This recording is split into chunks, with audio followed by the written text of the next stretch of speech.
Hello সবাইকে, আবার একটা কাজের ব্লগ নিয়ে তোমাদের কাছে চলে এলাম। তো আজকে তোমাদেরকে দেখাবো আমার 1 বছর আগের যার আমি ব্রাইড করেছিলাম।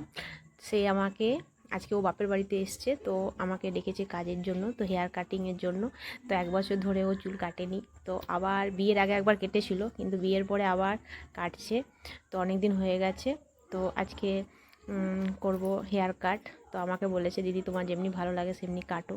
তো চুলটা খুবই পাতলা, কিন্তু তাও দেখছি কেমনি কি ভালো করে সুন্দর করে একটা স্টাইলিশ হেয়ার কাট করা যায়। তো তোমাদেরকে দেখাবো।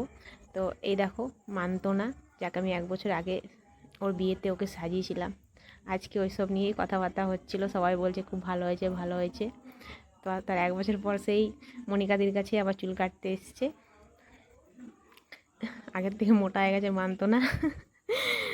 অনেকদিন পর দেখা হয়, খুব ভালোই লাগছে। ও শুধু হেয়ার কাটটাই করবে আজকে। তো চলো তোমাদেরকে দেখাই হেয়ার কাটটা কেমন হয়েছে। এটা হলো ফুল লুক। আর মান্তনার সঙ্গে লাস্টে কিছু ফটো তুলে নিলাম। তো আজকের জন্য টাটা।